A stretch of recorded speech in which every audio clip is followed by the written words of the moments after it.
Welcome everyone to our November meeting, Town of Franklin Board of Aldermen.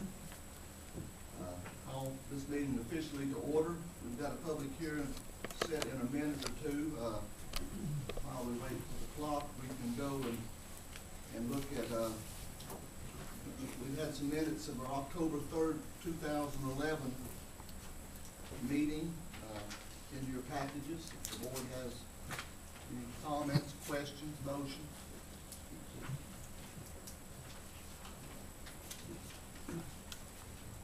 Motion that those minutes be approved as prepared.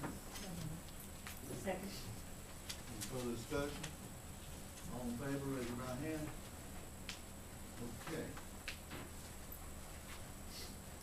We can start, I'm going to start on one thing. Ronnie Smith. Yes, sir. Come forward, sir. We can hear from you while we've got a minute or two. Your person's to be heard at public session. You live 608 Fox Hollow Circle? Yes, sir. I notice that's Otto. Otto. It's a little out of our jurisdiction. This better be good. That's where my property's at, my mail goes, it actually lives right here in front of me, if that makes a difference. I wouldn't say so. I mean, what it is I do has to do with this town.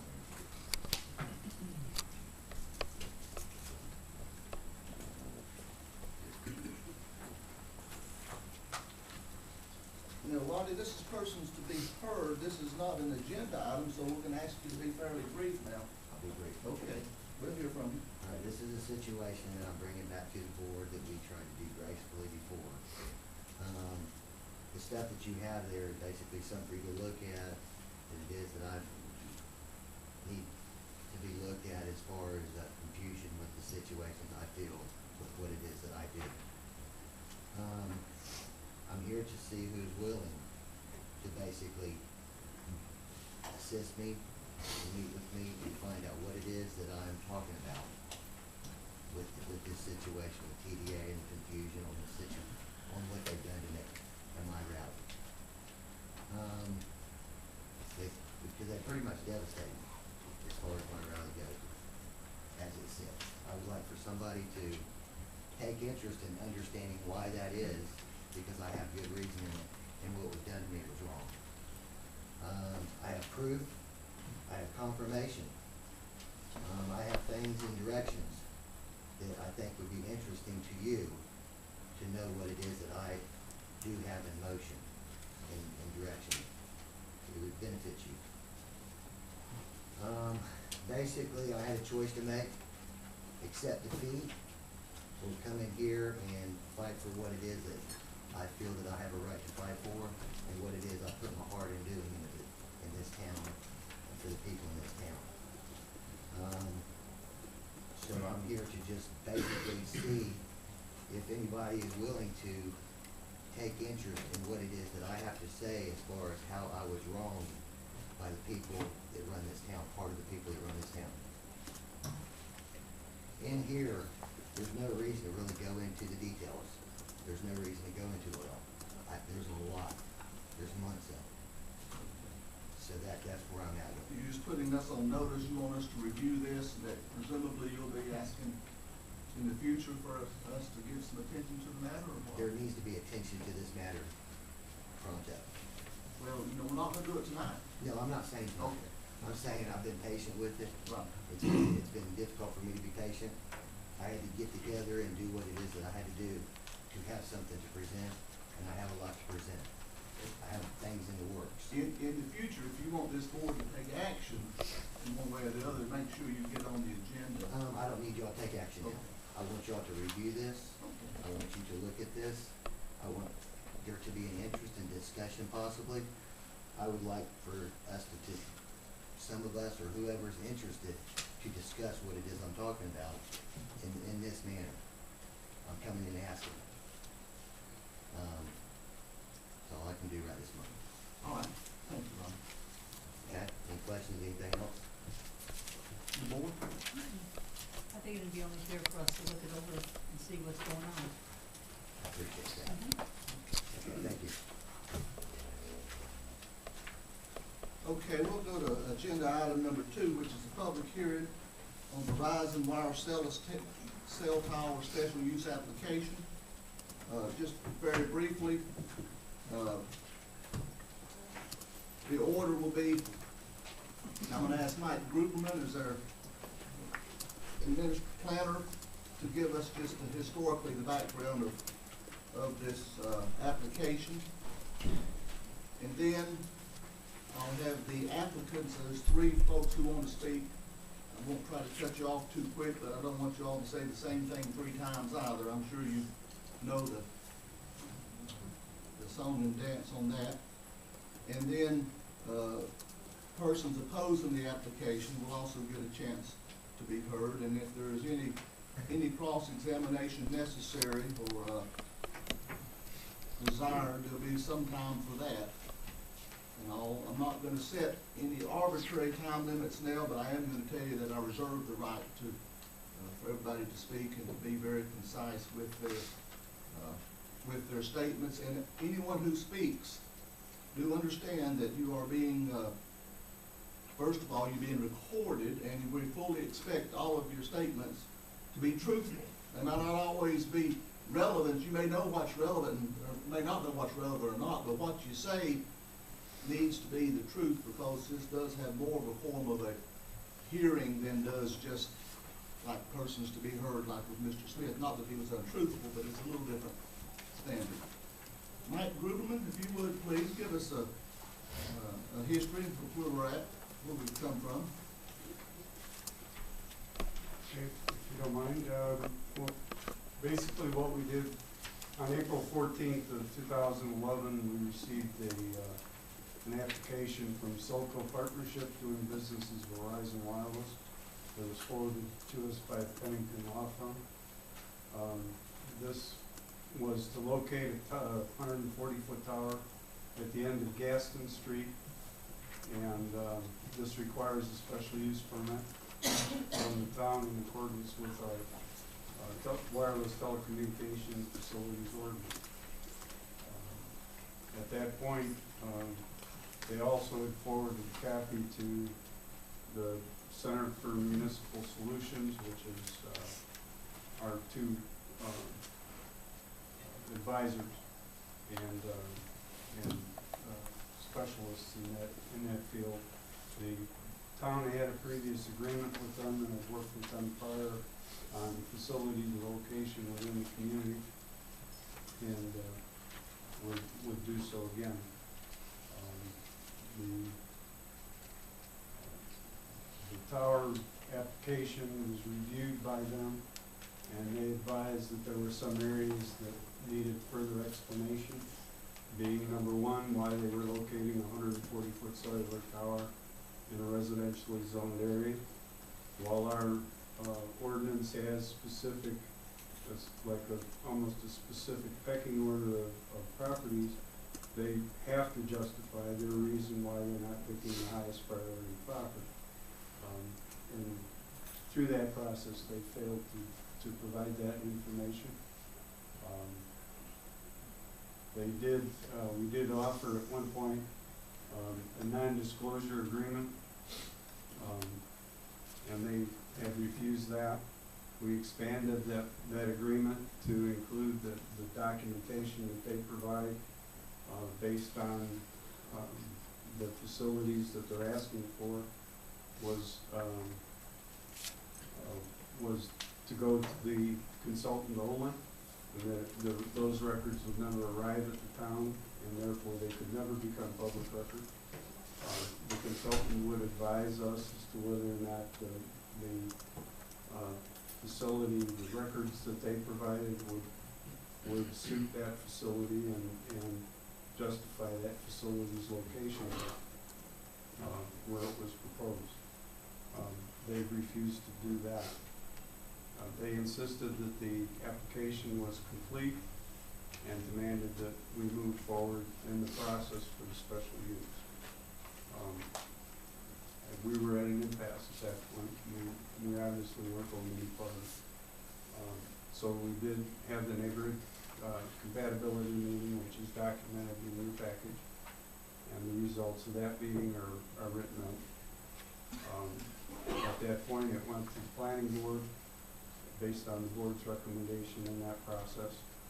And the planning board reviewed the application, and in discussions with our attorney provided a set of findings of fact, which indicated that the application was in fact incomplete because of the lack of the data that was to support their site and the selection of that site. And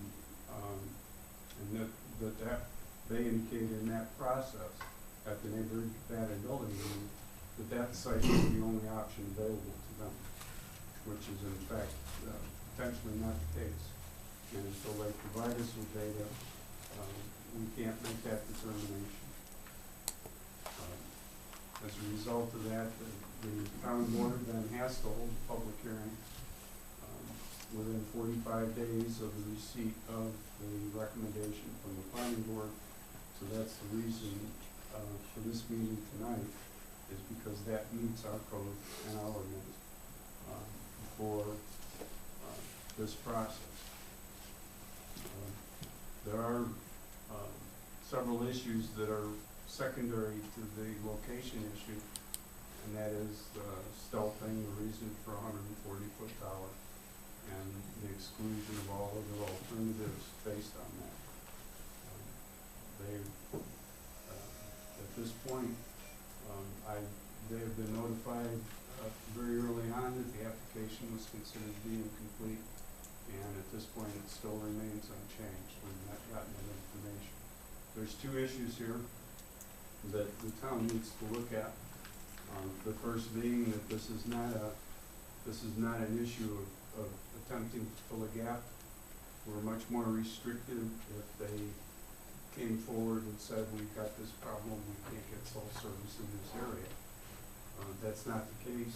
They indicated that in the application that this was a capacity issue at their two other sites. And under that premise, that it is truly a capacity issue, then the town has a little more latitude in what they can deal with as far as requiring information from them. They've steadfastly refused to provide any of that information based on its business decision of Verizon's, and that we have no right to that information. And we feel that the technical data on the particular facilities is not a business decision. And that's basically where we're at on this end. We do have Rusty, Monroe, and Jackie here to talk about their report, which is also in your packet, regarding those specific items. And we do have the documentation in there from the planning board also. Thank you, Matt. Thank you, sir. Okay, is the order as presented, or you've got Lisa, Gary, and Sean, Yes, sir. and you're Gary? I'm Gary. Okay, Gary, you come on up. Lisa, you first. Lisa, come on up. Good evening. Well, as you heard from Mr. Gruberman, there is a little controversy here as to what Verizon has provided since this process began.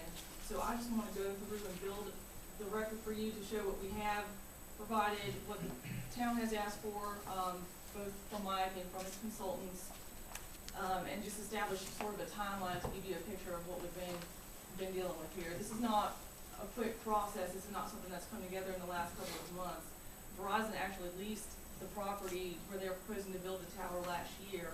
And at the beginning of 2011, that's when we started the process of preparing the application to comply with the town's wireless facilities siting ordinance.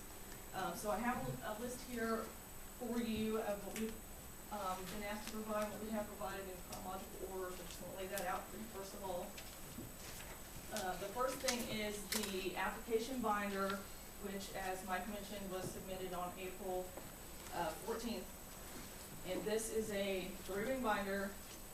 It's got a very detailed narrative that goes through each provision of the wireless siting ordinance, and has a response from us as the applicant representing Verizon Wireless as to how that particular provision is met, what information we're providing to meet the requirement of the specific subsections of the ordinance. Following that, there are 16 additional numbered exhibits. Those are propagation studies, things like a geotech, the signed application from the property owner, copies of the fees that have been submitted, the FCC licenses, zoning drawings, tower drawings to the extent that they can be provided at this time, et cetera. So that is item number 1. Excuse me.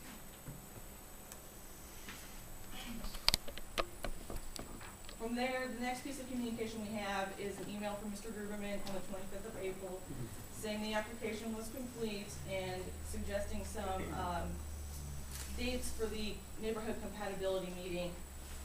And then the next day we received an email stating that upon further review, the application was not complete and that we would be contacted at a future date with more details as to what additional information would be required from the applicant.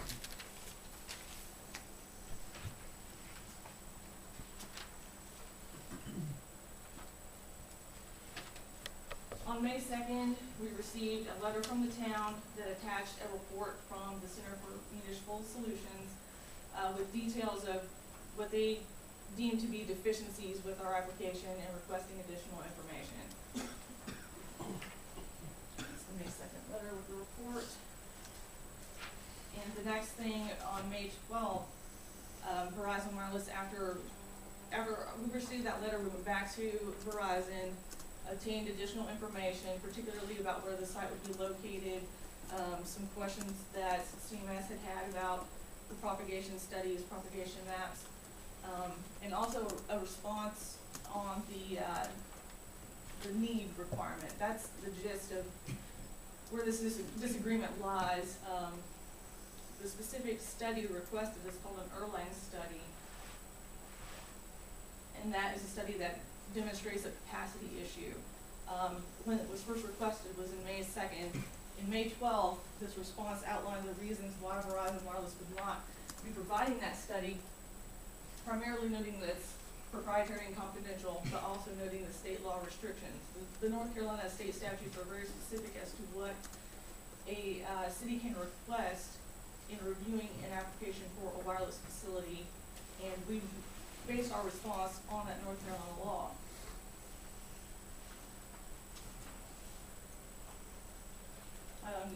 And that conversation continued through multiple telephone conferences and also later in face-to-face meetings with the consultant and with the town, excuse me. So on June 1st, we also have another email again requesting the Erlang study. Again, Verizon Wireless said we won't provide it and established those reasons why they could not and would not provide it. On June 15th, there were additional supplemental information following more telephone conferences with the consultant and with Mr. Gruberman.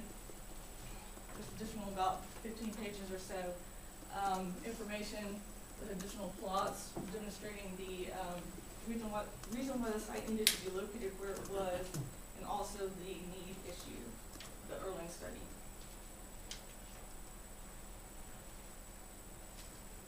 On June 14th, we have a letter from Mr. Tom Johnson, who is an attorney with Nexon Pruitt, also representing Verizon Wireless, and again stating the state law basis for why the Erlang study would not be provided.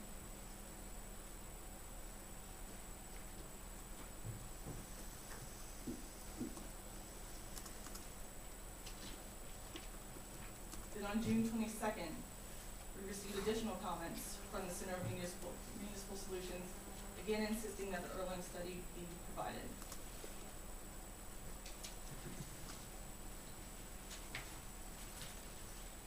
And on July 19th, the parties actually met. Verizon Wireless actually traveled to the town of Franklin with Gary Pennington, and we had a face-to-face meeting to talk about the Erlang study request again. And again, Verizon Wireless stated its position as to why it would not be provided. The next day we have emails from the consultant requesting signed affidavits, essentially asking that the Erlang study information be presented in a different format through signed affidavits rather than the actual Erlang study.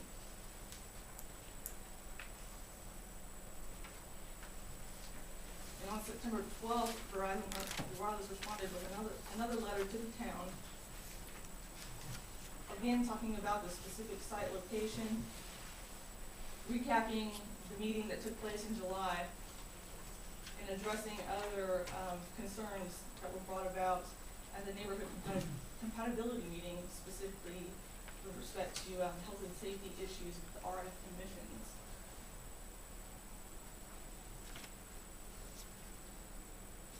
Following that, the planning board meeting occurred in September 20th, and we had the signed findings of fact from the planning board, which essentially established that the application was not complete due based solely upon the fact that Verizon Wireless had not provided the Erlang study. And then my last piece of information is just this basic timeline. Starting from the pre-application meeting, which occurred on March 25th, 2011, and going up through the planning board meeting on September the 20th. And this is just a very informal timeline of the conference calls, the meetings we've had, the written communication back and forth between the parties.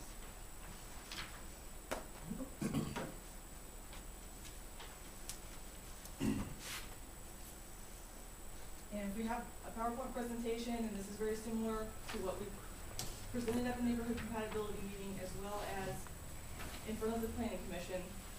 And Gary's going to come up and go through this this presentation, basically just explain what it is Verizon is proposing to build, where it is, why it is where it is, and we're also going to have Sean Jones from Systems Performance come up and talk about the technical reasons why it has to be located where it is, why this location is the only one that works.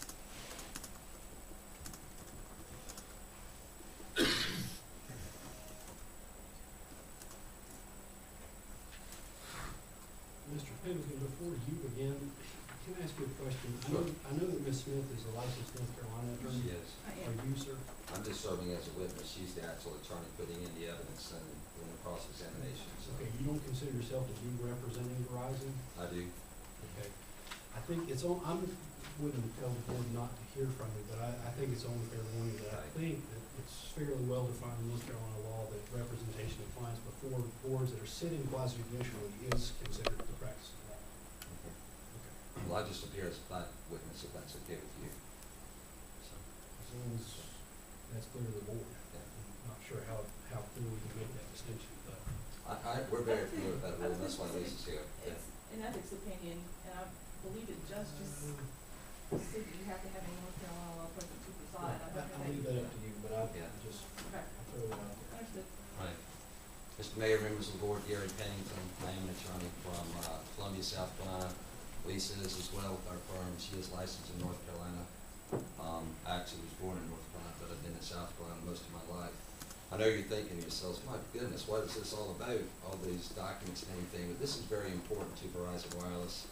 And there's been some issues with planning staff and the consultant, and from a lawyer's point of view, it's important that we establish a record so that it's clear what the application consisted of and those kinds of things, and that's why we have a court reporter here tonight as well. Mr. Pennington, Yes, sir. it sounds mighty Okay. strongly like you're an attorney advocating, as opposed to a witness. I see. I mean, it just does. Okay.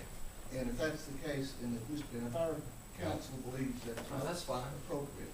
Well, Lisa can certainly continue with the hearing. I just have one question, and that is, I know this is quasi judicial. Do we need to swear in witnesses? No, it's not. Not required, sir. Okay, that's good. We good? Need more? Need some more? Yeah, give us some. Is there water in the kitchen back here? Yeah, As well? in the refrigerator. If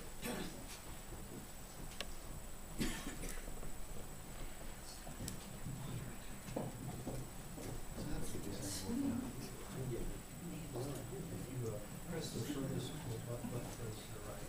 Yeah.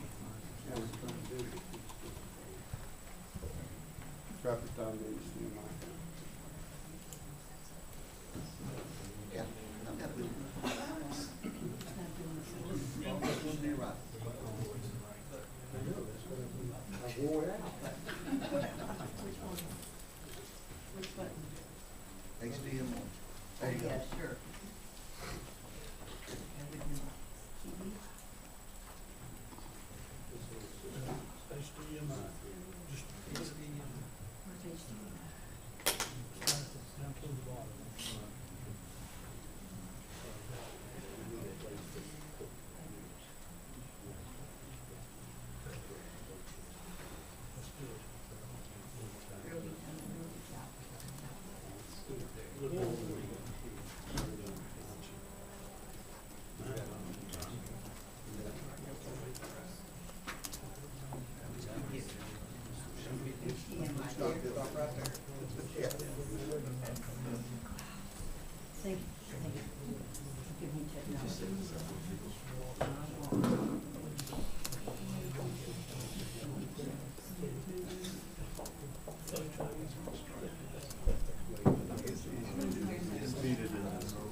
Ms. Lisa?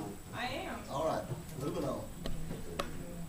I'm gonna hand this all out to you just because we do have it up on the screen, but obviously we can only show one, slide at a time, so I think it'll be easier for you to flip back and forth just to have it in paper format.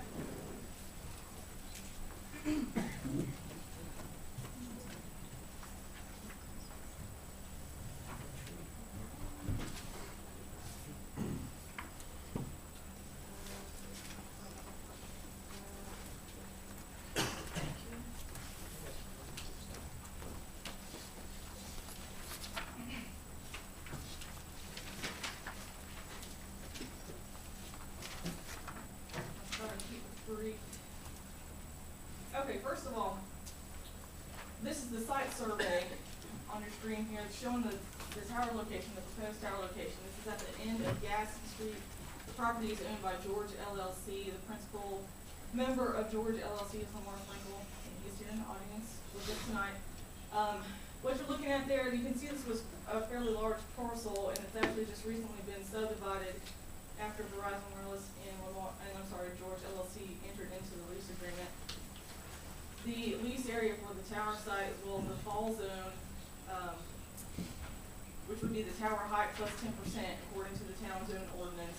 That area has sort of been divided off, so you've got a just over 2 acre parcel where the tower and fall zone will be located, and then the remainder of the property, which I understand is essentially a cow pasture.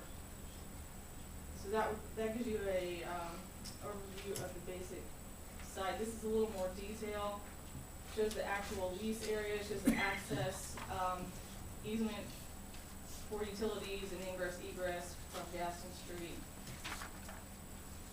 There's an aerial photo. You can see that the site's primarily surrounded by wooded area.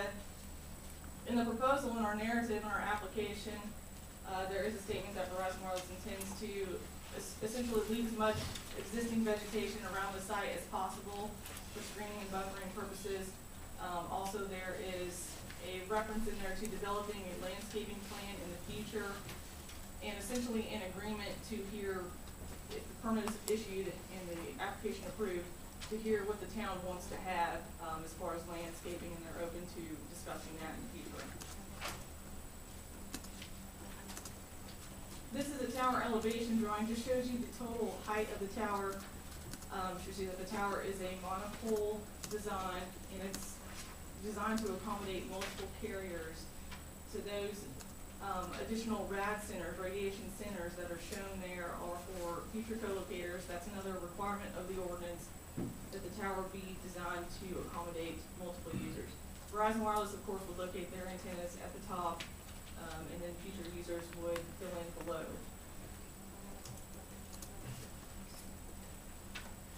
This is a map that shows the existing sites that Verizon Wireless has in the area. One that they call the Franklin site, which is shown at the bottom of this screen. The other called the East Franklin site up in the top right. The Wildman site is the proposed site at the end of Gaston Street. And the reason that this site has to be located where it is, and we'll get to this in more detail here in just a moment. The purpose of this site is to offload capacity from these 2 existing sites. So this new site cannot be located too close to one of the existing sites, nor can it be located in another area of town or the county altogether. It has to be in this area that's going to accomplish the offload goals.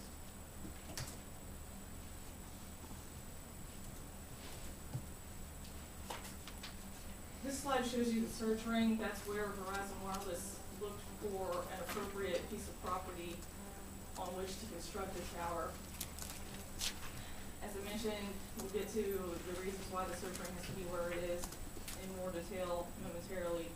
This gives you an idea of the area they explored when they were looking for the site.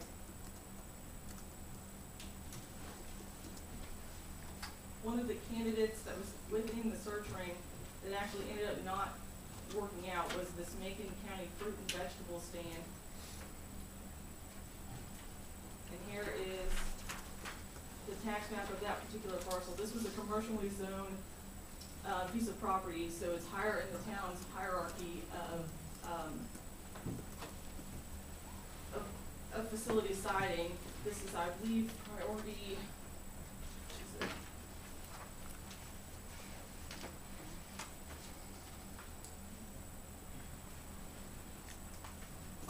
This is priority number 4, which is commercial property. There were only 2 parcels in the search ring that were zoned commercially. One of them could not meet the setbacks, the parcel was just not large enough to even be considered, and this was the other parcel. However, when you factor in the 154-foot setback that has to be, that's required for the town's ordinance, it left a very limited area of where the tower could actually be located, and that's this shaded area right here. But when you look at that on the aerial map, you can see that that is actually the loading dock in the building for the fruit and vegetable stand. And obviously they could not have the tower compound located in the middle of their road. There also was an issue about this right-of-way. There's no the legal right-of-way, legal right for the right-of-way was not able to be documented. So there was a question as to who actually owns this private access road. That again shows where the compound would have to go. The lease area would be almost entirely located within this loading area. And these are just pictures of what that piece of property looks like. So where they're leading in. Another parcel that was considered was where the town's water tank is located. I don't have the street address for that. I do have some pictures of it here. These aerials are actually outdated already because the town has recently constructed a new water tank in front. This is right here where I'm pointing was the old existing tank, and I understand that a new one was constructed essentially right in front of it in approximately this area. This is the view from across the street. It's located fairly near this residence. This is a picture of the new tank. And one of the issues with this particular piece of property, this is also zoned residential, so it's in the same, it's the same level of priority with the proposed wild mint site. However, there were some other issues with this particular piece of property, one being that the water tank was new, and we knew obviously that Verizon Wireless could not locate directly adjacent to this water tank. There was some discussion initially about whether something could be built on top of it to extend the height of it to make it suitable for co-location. We don't know the structural capacity of this structure, but the primary reason that this site was not chosen was that the town was not interested in leasing it to Verizon Wireless. They only wanted to sell it, which of course Verizon Wireless could not purchase a water tank that the town owns and operates, so the property would have to be subdivided out, leaving the remaining parcel smaller and making it unsuitable due to the setbacks. And this is actually the cover sheet from the balloon test that was done back in March. And this shows areas where we're going to show a stream of pictures, but this shows you where those locations, the locations where the pictures were taken from. And then as you flip through this presentation, each of those numbered photographs is a different view of the tower site. I'll just go through several of them. This is in March, but there are less views on the trees at the time. You can see there are several views where the tower is not visible. There are a couple where it is more visible like this one.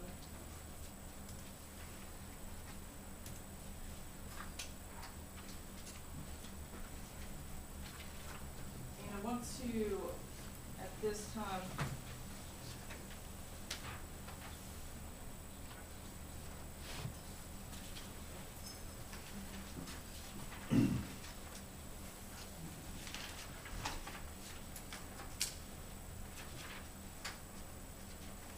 what we're talking about when we talk about a capacity site versus a coverage site. This site, a coverage site is where you fill in a gap in service, where there is not coverage and a new site is being built in order to provide service to a location that at the present time does not have service.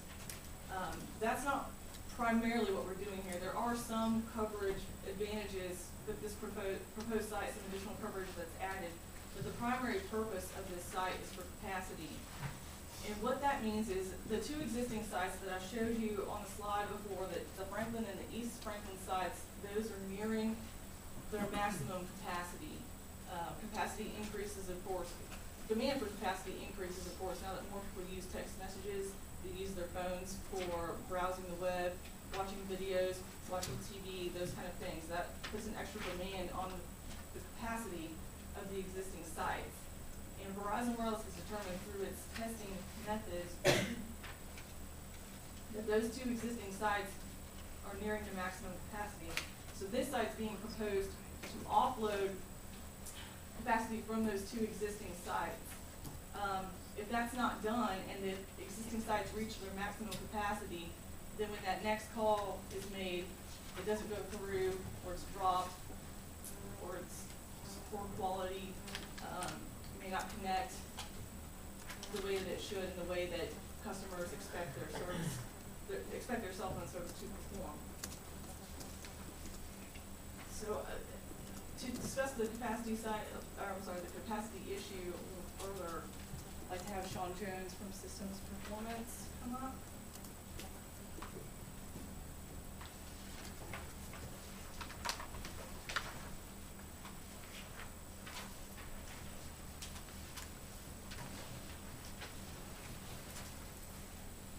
And Sean, just go ahead and introduce yourself for everybody. Hello, my name is Sean Jones. I'm a System Performance Manager for Verizon Wireless. I'm in charge of the performance for the Asheville, Greenville, and Columbia markets within Verizon Wireless. And how long have you worked for Verizon? I worked for Verizon for 10 years. What other positions have you held during your time with Verizon? While at Verizon, I've been a RF engineer, a system performance engineer, as well as a data performance engineer. Can you tell us a little bit about your educational background? I obtained my degree from UNCC, electrical engineering, Bachelor's of Science in Electrical Engineering, with emphasis basically in wireless communications. While at Verizon Wireless, I obtained training in RF engineering, as well as taking numerous wireless communication courses while at UNCC. And are you familiar with this particular wildnet site? Yes, I am. And have you heard what I've said thus far about Verizon Wireless's proposed sites and the information that Verizon Wireless has submitted in its application? Yes. And do you agree that that information, to the best of your knowledge, is accurate, correct? Yes, I do. Do you adopt my testimony as your own? Yes. Can you explain briefly how the initial capacity issue was discovered? We monitor our capacity on a daily basis. Every day we're reviewing our voice capacity, our data capacity, through several different tools. We use Erling, as I think everybody's referenced to the Erling study, to obtain our voice capacity measurements, as well as we use data connection and transmit wait times when reviewing our VO capacity. We analyze all that data, like I said, on a daily basis. We run it through several planning tools as well as propagation tools to determine our capacity limits, as well as projecting when we're going to hit our capacity limits. When that testing was performed for this particular market, what was the result of the testing? Basically, the testing revealed that our Franklin site as well as our East Franklin site would reach capacity by the end of the year 2012. Let me ask you just real quick. Yes. Was that information, is that available to the town? The results, is the data to support that statement? Or is that part of the Erlang study? That's part of it. I'm sorry. That's right, that data is, I'm asking John. That is part of the Erling study. That's a proprietary information. Okay. So you're asking us to just accept your testimony, but you're not offering the report in support of it? Yes, correct. That's correct. can you explain why the Erlang study has not been provided? It's Verizon Wireless holds the capacity as far as it is network. has proprietary information as far as allowing that information to basically obtain to the outside public, to competitors. That's why it's considered proprietary information. And the confidential arrangements have been offered to keep it from being disclosed to, even to the town of Franklin, were they not? Yes, they were offered. Not accepted. Correct. And if I may step in here, not to dismiss Sean. Is his testimony completed? No, sir. I will have more, but I'd like to just briefly explain. There was a confidentiality agreement offered to Verizon Wireless. But the issue with that is everything that's part of the application is open for discussion in this public hearing. Anyone who asks a question about it deserves to have an answer to that question.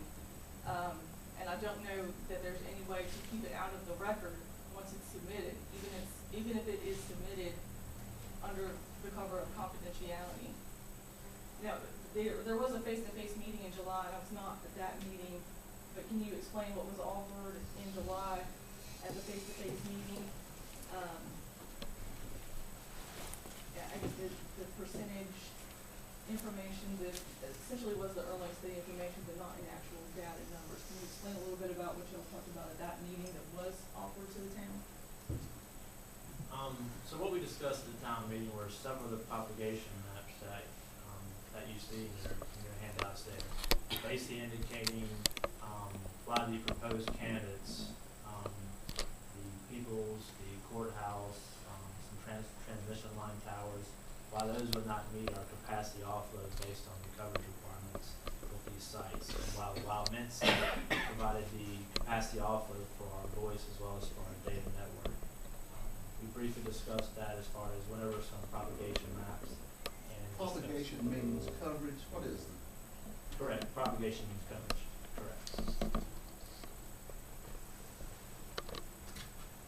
Could we explain a little bit about what these plots show and what you talked about at that meeting when you discussed these plots? So what these plots show are basically showing the capacity coverage of each of the candidates Verizon reviewed during this analysis.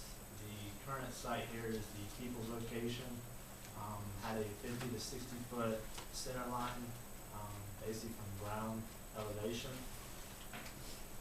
The next site was the candidate site, the site that's in discussion today, the WOW Mint site.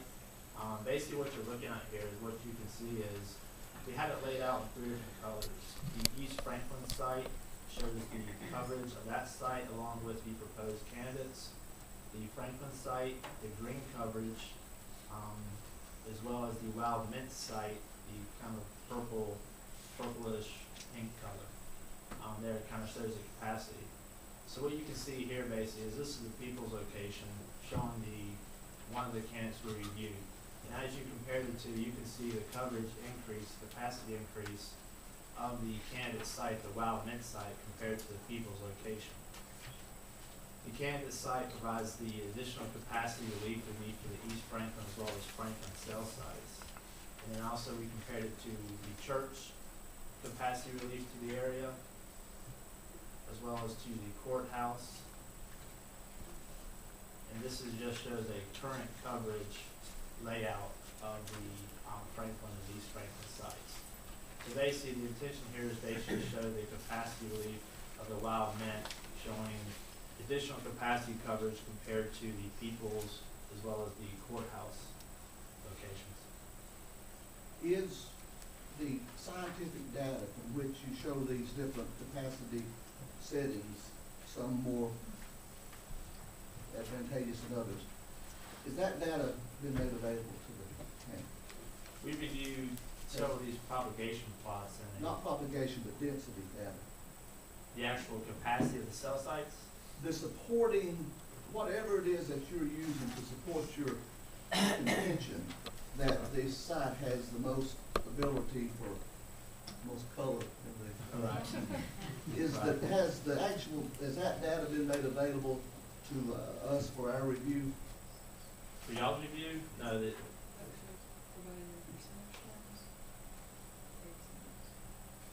I'm Or sorry, again, is sorry, that I part might of the just- Erlang study? Would that be part of the Erlang study? I'm sorry, I might be misunderstanding your question, but if That's not a good question. um, You know, you're suggesting, you're given as fact that the wild mint Correct. site has the most ability for the amount of percentage of offload, offloads. correct.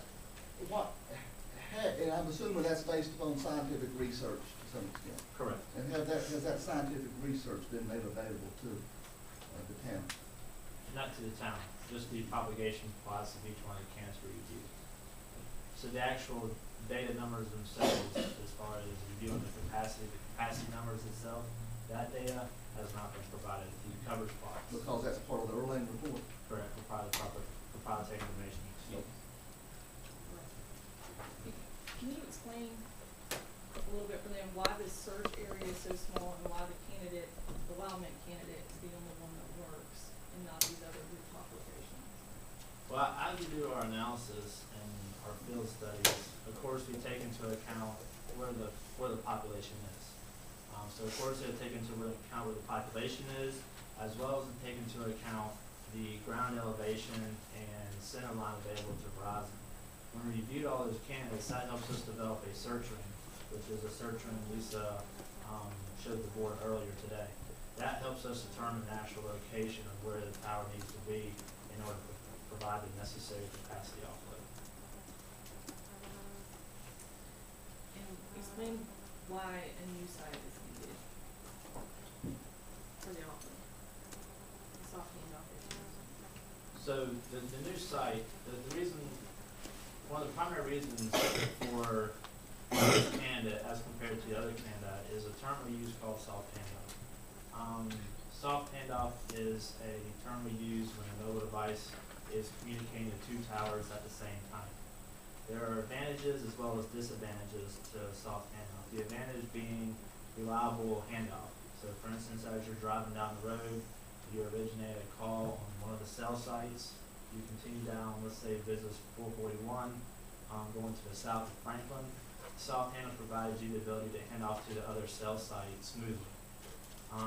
The disadvantage of soft handoff, of course, is you're using capacity from multiple cell sites. So for instance, when you're doing this handoff, you're actually using resources from the East Franklin site as well as the Franklin site at the same time. Basically, hence, kind of doubling your capacity needed actually for that call.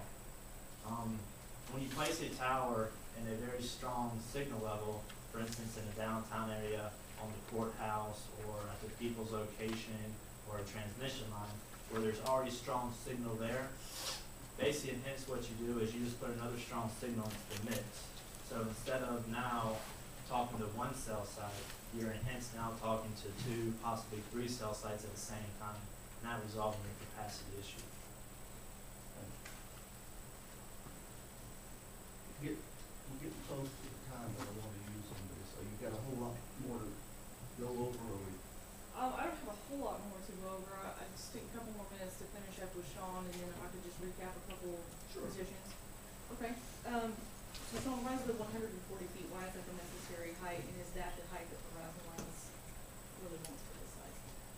Yes, kind of based on the last discussion, the location as well as the resident itself provides us the needed coverage to offload the population within the town of Franklin, as well as populations going up Highway 23 as well as Highway 28, kind of going towards the Lake Emery areas, developments around the Lake Emery area. The initial requested height. The initial requested height was 160. Like I said, once again, to provide as much capacity offload for the Franklin area. And I said, based on the requirements, we were set with the 140 rad center, and hence also developing the search ring within that area. So is it your professional opinion that Verizon Wireless's network requires a new facility to offload capacity from the existing sites in or near the town of Franklin, specifically the East Franklin site and the Franklin site? Yes. Is it your professional opinion that the proposed Wild Mint site will meet Verizon Wireless's objective of providing the needed capacity to relieve those two sites? Yes. And is it your professional opinion that if the Wildman site is not constructed as proposed, that the users of Verizon Wireless's services in and around Franklin, North Carolina will be negatively impacted by dropped calls or uncompleted calls. Yes. Thanks. That's all I have for you right now. Thank you. One thing I did want to mention, I know there were several questions about technical data. There is a propagation study included as an exhibit with the initial application that does have more specific technical data that corresponds with the propagation studies and propagation maps that were included in the initial application. So that technical data is part of our application. The other thing, I wanted to just recap for you, there's a lot of mention about this Erlang study. And as Verizon Wireless has stated, Sean stated, and I have stated, the primary reason that that was not provided and that Verizon Wireless has steadfastly said that it will not provide it since we first received that comment back in May, was that that study does contain confidential and proprietary information, and we cannot be sure that even with a confidentiality agreement, that it would not become part of the record.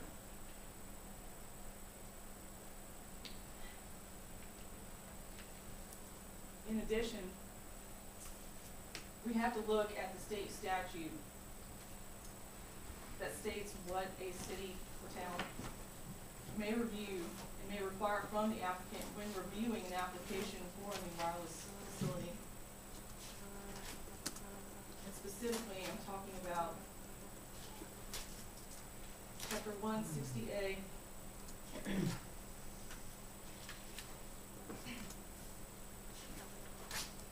160A-400.52C. And this statute states that the city's review of an application for the placement, construction, or modification of a wireless facility or wireless support structure shall only address public safety, land development, or zoning issues. And in reviewing an application, the city may not require information on or evaluate an applicant's business decisions about its design, service, customer demand for its service, or quality of its service to or from a particular area or site. The totality of the Erlang study would be information about customer demand for Verizon Wireless service to or from this particular site. North Carolina law specifically prohibits a town from requiring an applicant, a wireless applicant, to submit that information. Is there a case on that, or is that your interpretation of the statute? It's the plain language of the statute, sir. This has not been litigated to my knowledge. This is a fairly recent law. It was only passed at the very end of 2007. Who prepares the Erlang study? Is that internally prepared? Sean, you'll have to answer that. The internal prepared by the By the Verizon Wireless RF engineers, or who? The Erlang study be prepared by Verizon Wireless. Excuse me. Sure. The Erlang study is provided by traffic engineers as well as RF engineers within Verizon Why Wireless. is it called Erlang? Erlang, that's a measurement of voice capacity. That's how we measure our voice capacity. That's what we use to analyze when capacity is needed. Is there anybody besides people in Verizon have the authority to do an Erlang study on this one, or is that your all's own data with? Well, the data we collect is proprietary to Verizon Wireless. So we collect data from each one of our cell sites on a hourly, minute basis.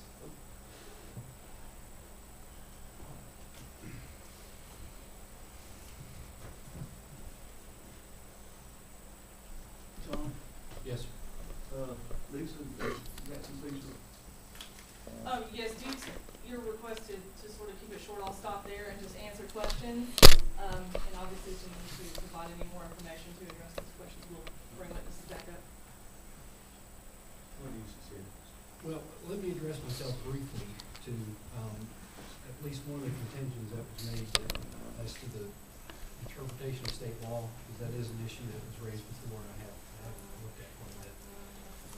I don't think it's the plain language of the statute that a piece of technical data like the Erlang study is a business decision. I don't think that that's a plain understanding of the word business decision, and that's not defined by the case. I'm gonna have you hold right now, I'm going to get to you, but procedurally, I think now we're gonna go and hear from others. Or do you really need to discuss this now? No, Mr. Mayor, I just wanted to clarify because there had been a Right. sort of a statement made about interpretation of state law, and I need to advise the board about that. I think at this time it would be proper to hear from the persons opposed to the application. Okay. Susan Allen, you're not too nervous No, after doing all this? it's my third time. And I want to apologize, thank you for letting me speak, and let me apologize for the sound of my voice. Decided to desert me at school today. And if anyone back here is interested, I too have a college degree. This is the third time I've been privy to this presentation. I would like to start by saying it's the first time in the 3 times that I've heard this that any discussion of coverage was mentioned. It's almost like someone decided, oh, we better start throwing the word coverage in. Never before tonight was coverage discussed. It was always capacity. And at the second meeting, they discussed that the monopole would have no carriers but Verizon. So tonight was the first time that I heard that other carriers would be allowed to be on that pole.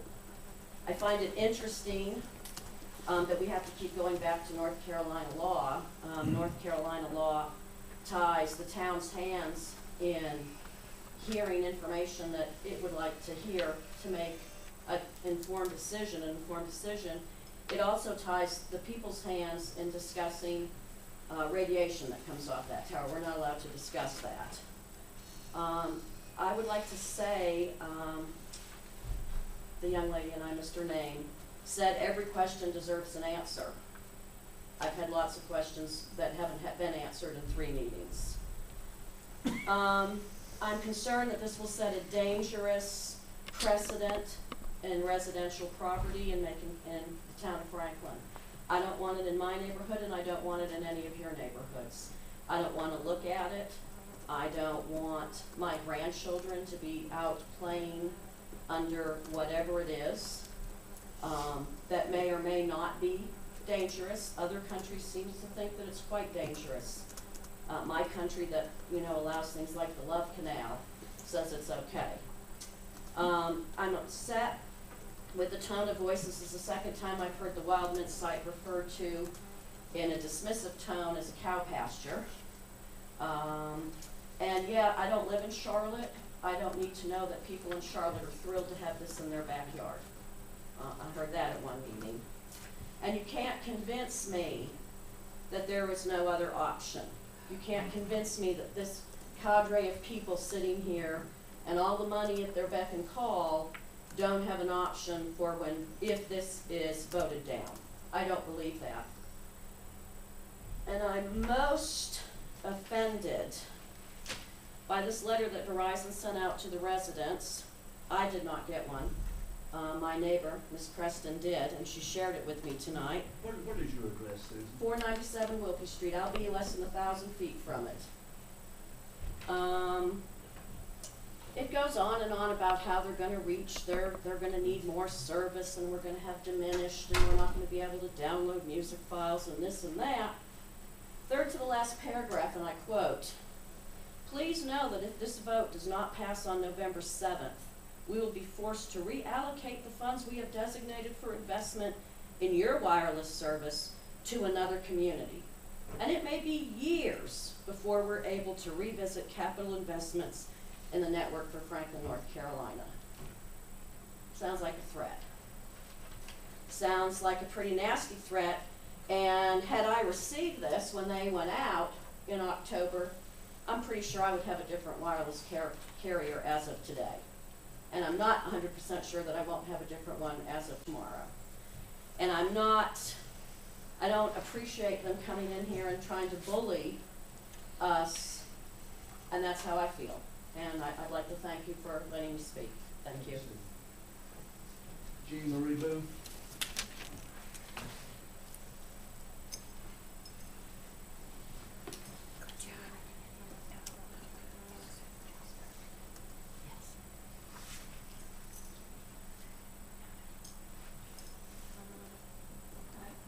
Jean Marie Booth. I live at 155 Tremont Trail. I've been present. This is the third meeting that I have attended in regard to this issue. Do you need any other information about me before I go on with the very little that I have? I'm here, probably if I had known about this and I didn't have what I have, I could have just assumed that people would have, who knew more about me, would have taken matters into their hands and made a much better judgment without my presence. I happened to learn about this because I live less than 1,500 feet from where the tower is proposed. When I got the letter, I knew immediately that my whole life was going to be changed dramatically. I started doing some research and contacting some people, came to the first meeting, and was even more dismayed when at that first meeting, which was a public, I don't know what it was, but it was concerned citizens, had the opportunity to voice their concerns and have their questions answered by Verizon representatives and also by Mr. Berkman representing the town. And what most concerned me was we were told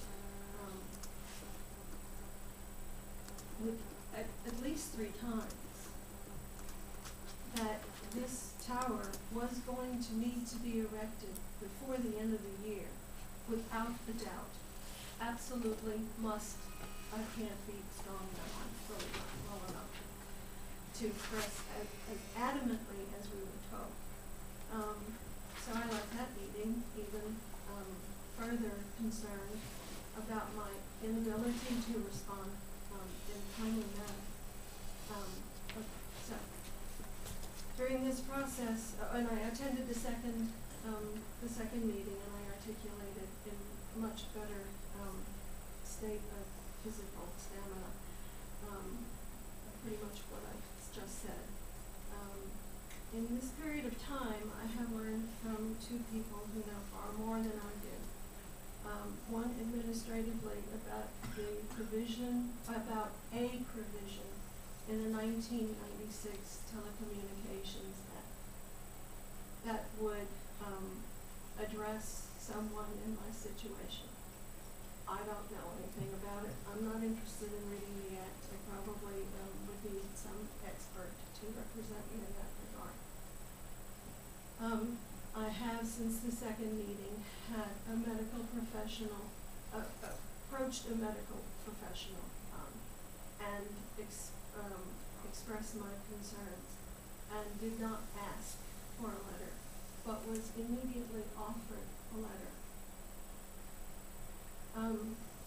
Whether the immediacy of the need for coverage capacity, business interest, this is beyond my scope of interest here. I am not physically, nor am I financially able to respond in 3 months' time, 2 months' time, 90 days. My house, well, the one thing that the letter will state from the medical professional is, I will have to move. Although that is difficult for me, because I do have ties here in Franklin that I have made far beyond the 8 years that I've lived in Franklin. I've had ties here in Franklin.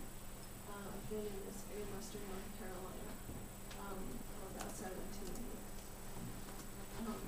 But what is most important is that I cannot sell my house.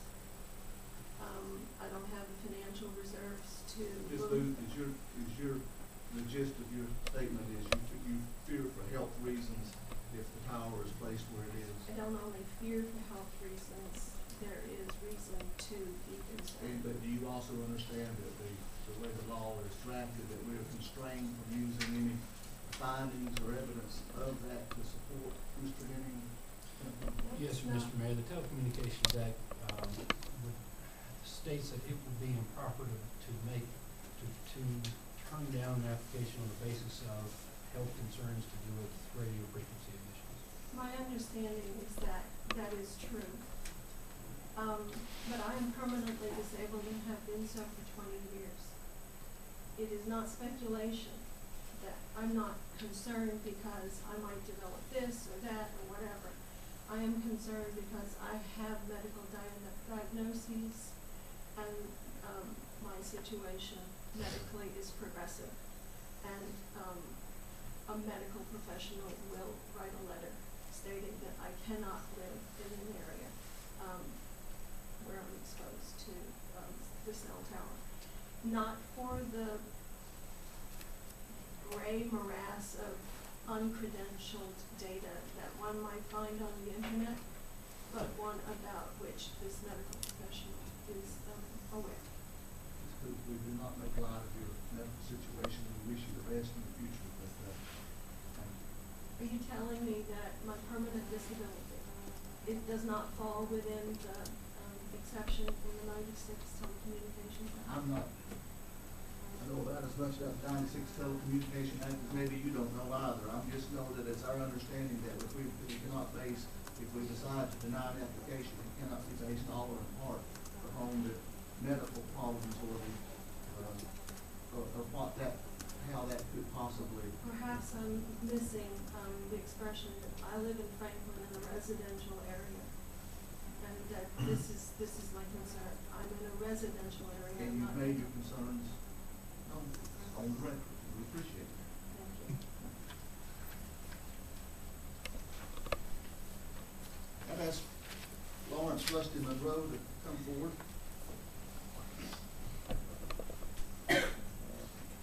Identify yourself, sir. My name is Rusty Monroe. I'm the owner and founder of the Center for Municipal Solutions, who serves as the town's consultant.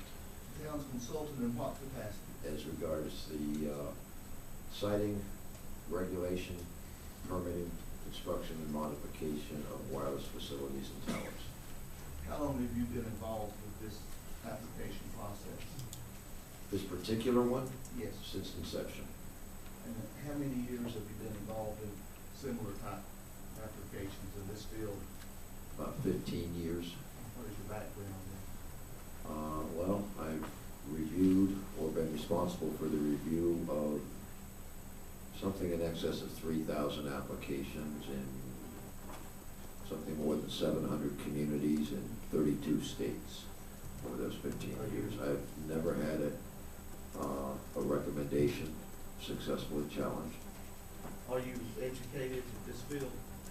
Not formally. In what ways are you informally educated? I'm educated in this field by virtue of practice, starting back in the days of running one of the nation's larger cable companies, which uses the same radio frequency, if you will, or second, excuse me, uses radio frequency transmissions in a closed path in that situation, but when they radiate, which is a major problem, or propagate, if you will, outside that system, the propagation principles and the physics are effectively the same. I have attended a number of courses. I have had my own private tutors in RF, excuse me, RF engineering, RF propagation. My partner, who was one of those, was the designer and builder of one of the nation's largest and first cellular companies. We have a number of PEs, professional engineers, who over the years I've been very fortunate to supervise and learn from. So my experience, if you will, is or expertise, if you will, is just by virtue of practice and a lack of challenge. And so, when did you were requested by the town to help the town in this matter as to whether or not how to handle the application by Verizon? Yes, the Center for Municipal Solutions specifically was, and since I live in this area, in the state of North Carolina, I was involved in it. And explain what has been your involvement in this process. Along with Jackie Hicks, who was here with me tonight, Jackie is the director of the Atlantic region. She pretty much runs things from southeastern Pennsylvania through Florida. We were, we were charged with first and foremost determining if the application would comply with the town's ordinance. If you'd like the procedural steps prior to that, I can give them to you. We were initially contacted, had some preliminary discussions, set up what's called a pre-application meeting at which Mr. Gruberman, myself, Jackie, representatives from Verizon were there, looked at the site, drove the area around the site, tested, if you will, using our phones to see what kind of a signal situation existed. Was there reliable service around the site or not? I looked at some geological issues at the site, noted a couple of relatively minor concerns. Following that, there was a pre-application meeting in which the applicant was taken through the ordinance section by section and told exactly what was needed, what information was needed to be provided in reference to each section, the format that we were requesting that it be provided in. Have you reviewed the application process, the application as submitted by Verizon? Yes, sir. In your opinion, is it a complete application? No, sir. Why not? It's not. The simple answer, and I'll be glad to answer whatever follow-up questions y'all may have, but the simple answer is they have not proven the need for the facility they have proposed, a tower number 1, a tower at this specific location number 2, and the height of the proposed tower to the exclusion of all alternatives, which is required under the town's ordinance. Why is it to the exclusion of all alternatives? There are other locations that even in correspondence or in subsequent correspondence, and I believe even in their original application, but I'll not assert that because my memory doesn't recall a specific location in the original application. But basically, where they acknowledge that what they're looking for is an ideal situation, the best situation, these are words that they chose to use, the optimal situation, and they, in some cases, they effectively acknowledge that other locations or other sites would work, at least in part. Perhaps not as optimally as they would like for competitive reasons, but that they would technically work. But is that the basis for an application being incomplete? No, the specific information that was needed was based upon their asserted need for capacity. And the information that is needed for a determination of that, i.e. what's called proof of technical need, was not provided. Part of that is an Erlang study. Erlang studies, however, deal primarily with voice communication. And then there are other technical issues, bit error rate, et cetera, that you get into as regards data. We were not told whether this capacity issue was a voice capacity issue or a data capacity issue, because carriers, which are basically paths or circuits that can be used, they're referred to as carriers oftentimes, can be allocated or reallocated back and forth between data and voice. We didn't know. We haven't been told which this was, or any of the hard data to back that up. So we don't know. We have not been given the data, the verifiable data, to determine if these sites are in fact at threshold. Why do you think it's important that the town receive the data to back up those assertions? For several reasons. Number one, under federal law, and I am not here to practice law, I work under and subject to the town attorney, but I have a modicum of experience with the federal law. There is a prohibition against disparate treatment among functionally equivalent applicants or service providers. And if the town does not require information from one as regards, for example, proof of need, a very strong case can be made by the next applicant, you did not require it of them, you may not require it of us. That's disparate treatment, that's considered a civil rights violation. That's first of all.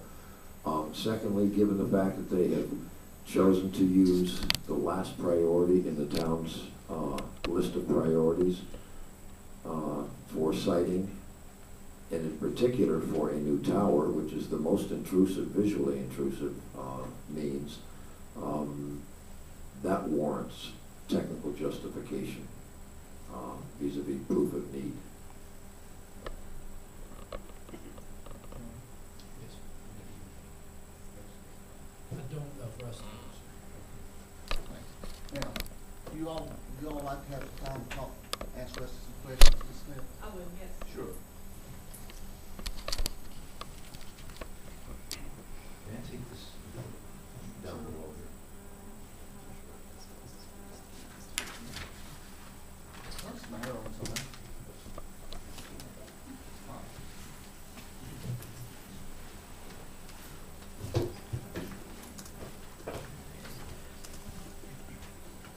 Mr. Morrow, are you a licensed engineer? No, ma'am. Are you a licensed architect? No, ma'am. Are you a certified city planner? No, ma'am. All of which I do have work for me, though. Are you a certified appraiser, No, ma'am. a licensed appraiser? Are you an RF engineer? No, ma'am. Well, as much as perhaps as a lot of the people that represent themselves to be by the industry, where there is no degree in RF engineering, but they've developed it by practice. You are or not an RF engineer? I do not have a degree in RF engineering, Do you nor to have- my knowledge does anyone else. Do you have any testing to support your assertion that there are other sites that will work for Verizon Wireless to relieve its capacity issue? Do you have any testing or technical data to back up that claim? It has not been provided. I'm asking you, do you have any data or testing, any evidence to show that another site would work for Verizon Wireless?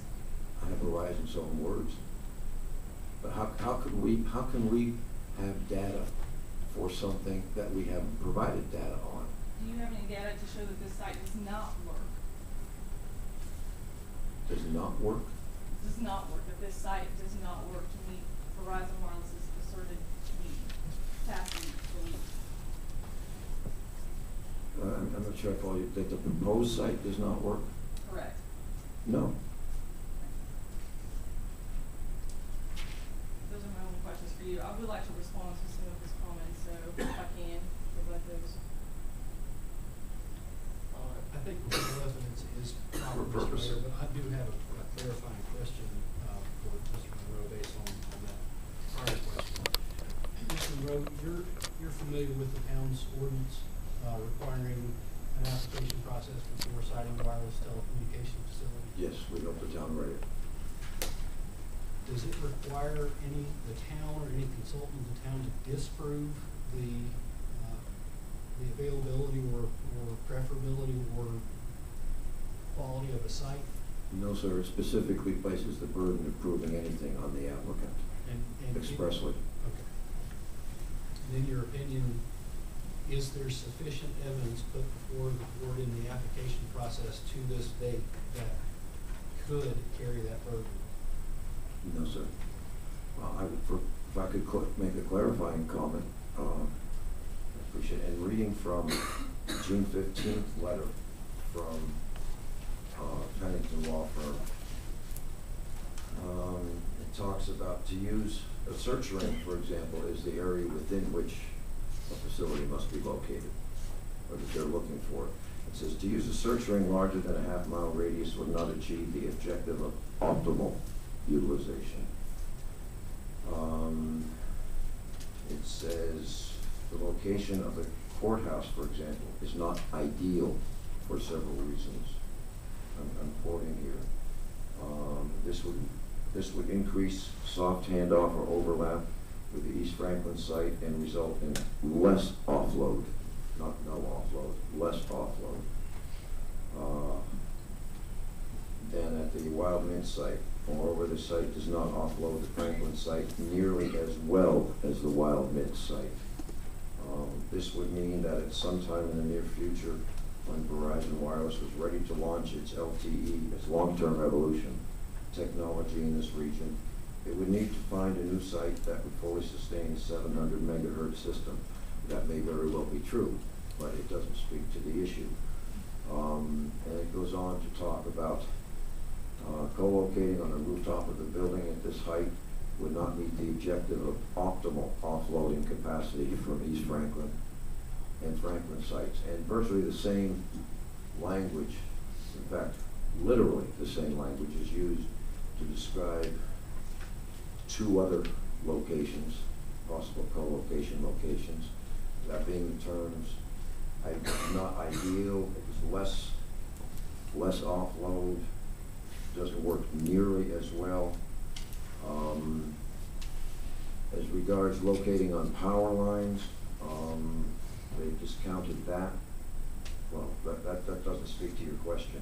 The point being, as I read their language, they have acknowledged that they would work, perhaps not as well as they would ultimately like for competitive reasons. I let the language speak for itself. Ms. Min? Rusty, you have to say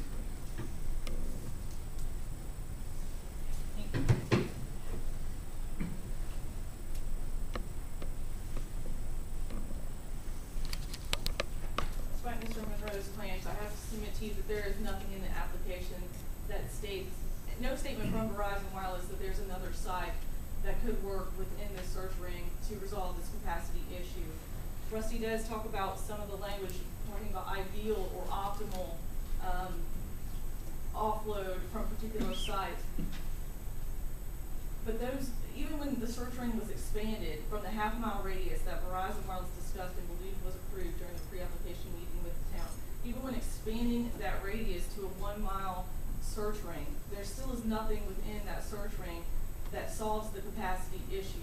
To put a site on top of the rooftop downtown does not resolve the problem, so we may have a site on the rooftop and still have the need for an additional site to relieve this capacity issue.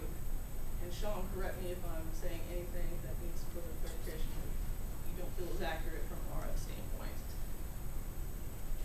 So we can talk about optimal sites, optimal offload from this or that site, but if we put a co-location on a rooftop in downtown that RF engineering, our expert witness, says does not work to resolve the capacity problem, then we're back to square one, still needing a site, still needing this wild mint site, because it is the only site available in the search ring that solves the capacity issue.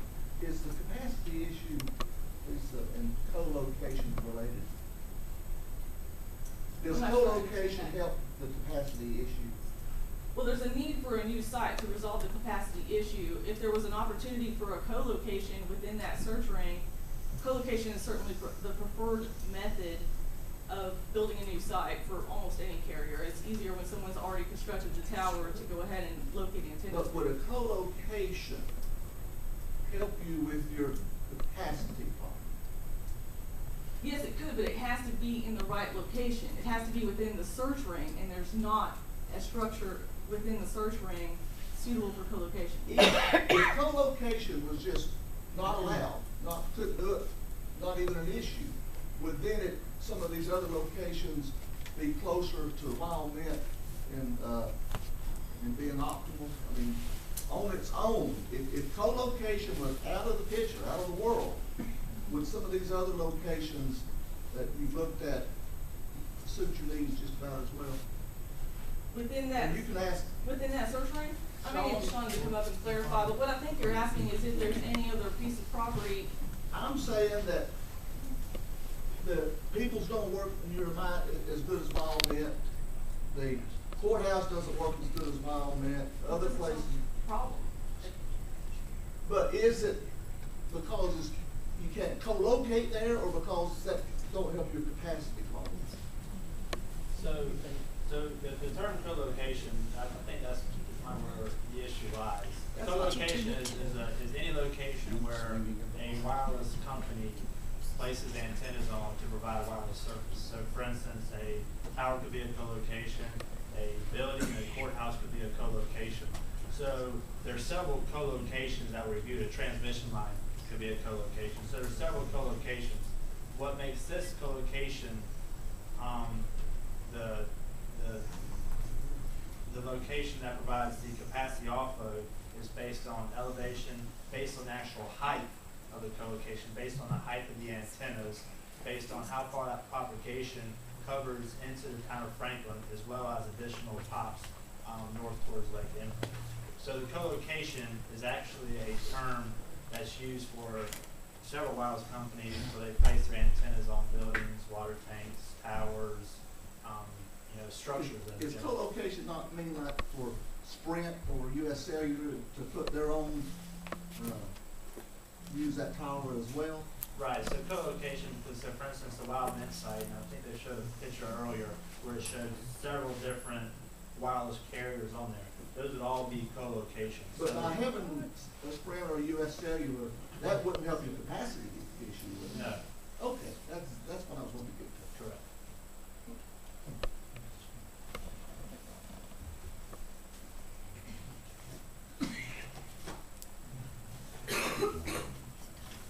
And just to go back to the law issue, the part of the ordinance that is at issue, there's a lot of discussion here about proving need for the site. And I want to just make sure that it's clear that it's on the record, that it is in our application and it is in our responsive materials, but I want to make sure that it's repeated here and that our position is very clear. We object to the validity of that portion of the ordinance that requires documentation to demonstrate the need for the facility, specifically because North Carolina law prohibits that. The one you've already read to us? I have, but I want to just respond to Mr. Henning's clarification of that, because he talked about the language that says business decisions, but even if you take that out completely, it still says the city may not require information on or evaluate an applicant's business decisions. Just remove that about its design service. The next thing in the list is customer demand for its service or quality of its service to or from a particular area or site. And everything we're talking about, this Erlang study that the consultant on behalf of the town has requested numerous times and insisted that the applicant provide.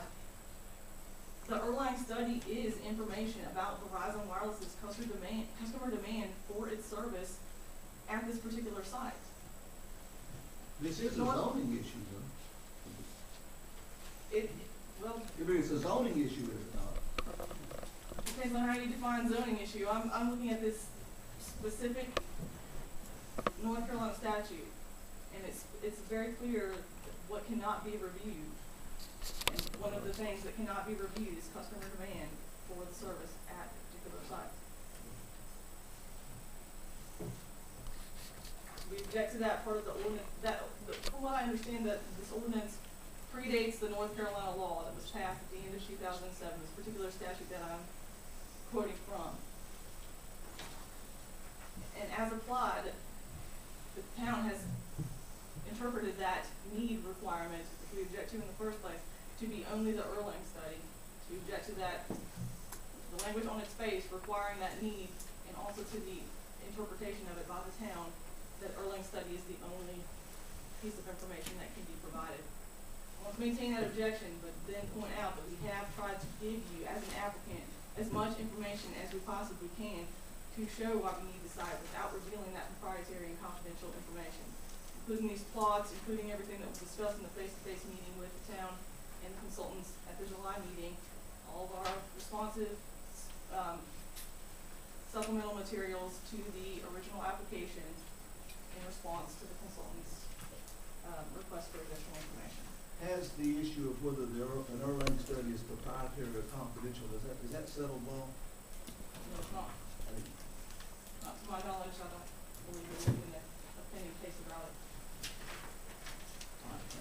So I wanted to just repeat one last time that all the information that we've made a part of the record, submit to you that we have met each and every requirement of the ordinance, gone above and beyond the request to provide additional information that we objects to the fact that can be even requested of us, but we've tried to provide as much as we can.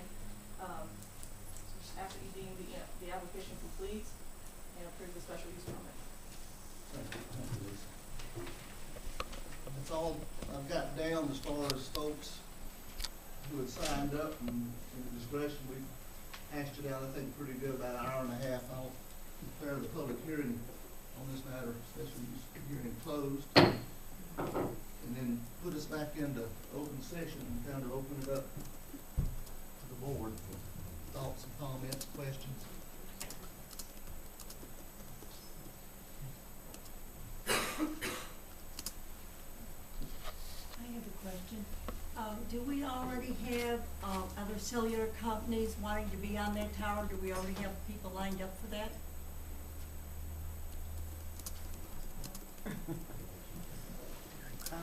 Well, and, I'm sorry, if the hearing's been called to a close, the evidence that the board should consider, I mean, you can give a response if you want to. No, there's not at this time.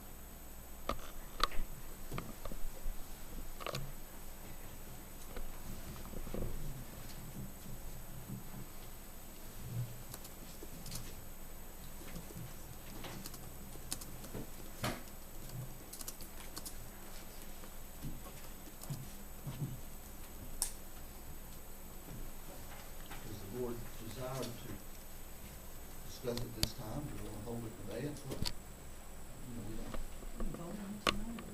Yeah, only if we choose to. It's not a requirement. We've had the public hearing. We can take it under deliberation. I think the real issue is whether the application is complete. Is that what it is? Yes, sir, Mr. Mayor. To clarify, what the ordinance requires is proof that a site is technically needed. I think, it's not proof that a particular site will work, and that's not the question. The ordinance also, and I think properly under state and federal law, permits the town to retain a consultant to help it evaluate an application because it is highly technical. The town did so. That consultant concluded that it was an incomplete application. The town planner, on that basis, agreed with him. The planning board agreed with that also. So I think that the footing for the board to, whether you make a final decision or not, is another question. But I think that there is ample footing in the record before the board to rule that it's an incomplete application. If you were to do that, it would be at the board's discretion whether or not to allow more time then for the applicant to comply with your town planner's interpretation of the ordinance and supply the necessary information at which time the board could make a final decision. Or you could decide to reject it on the basis of incomplete. I think in the spirit of giving the applicant as much ample opportunity as possible to comply with the ordinance, it might be advisable to give them more time to, first of all, make a decision whether or not you feel like the application is complete. And if you do not, then give them more time to make it so.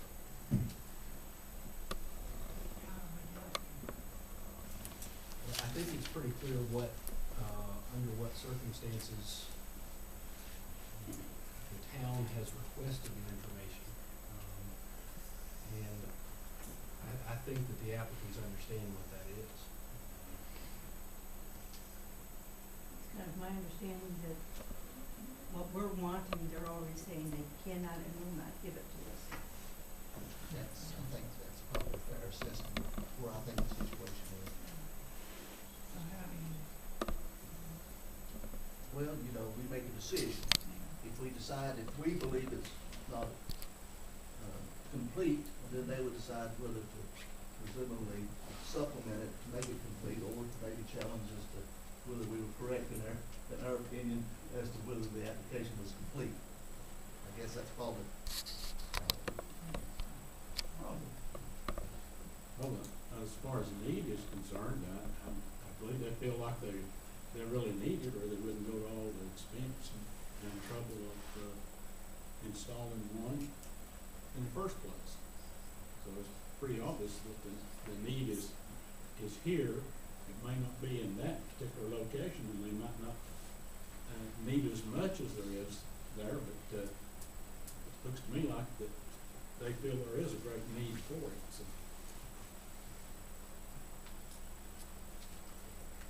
And if we're talking about the other issue of something that they, proprietary information that they're not going to release to us, then what do we expect them to release to us that would make this complete? I just want to understand this. Well, there's a problem with what is deemed proprietary information, and this is my disagreement with the applicant's interpretation of state law. I think they've given you what their interpretation of that statute would be if you remove the term business decision, but it's not. It's in the statute. It's right there. I don't think any municipality would have any control over where a cellular tower got sited if applicants are given free rein to call anything a business decision, because then they can make it completely meaningless. Also, for the reason that Mr. Monroe put forth, if you don't require it of this applicant, any future ones will be able to raise an equal protection sort of a claim if you try to require it of anybody in the future. So I think that's two important things to keep in mind. Oh, I know we're not the only town in Minnesota. So how is this handled when you do a cell tower someplace else? Well, it's before the board, and it was in your packets, and I think as part of the record, a previous, Verizon has done the kind of confidentiality agreements that Mr. Monroe spoke of in other states. Same company has made similar agreements as the one that the town requested them to elsewhere. I'm sorry, I have to object to that. That's not been made part of the record. I think A study in another jurisdiction, it's not been made part of the record. It's in the information package that's been given to the We don't have board that. members. We've It's never not been seen it. shared with us. Well, you're more than welcome to copy some. No, we have not seen that at all. I did send a copy. Are you talking about the New Mexico? Yes, sir. Is that what you're referring to? Yes. North Carolina. Recommendation. Yes, I did send it by email as part of our comments. And it's been a part of the record since It's been before the board. before the July That meeting. is completely irrelevant. That's another state, that's separate state law. That's something that we have not seen nor evaluated because it is not relevant in this instance. It's not a part of this record. It is part of it. I would argue that it's the same company, it's the same issue, and the state law had nothing to do with it. It's a private contractual. Not arguing.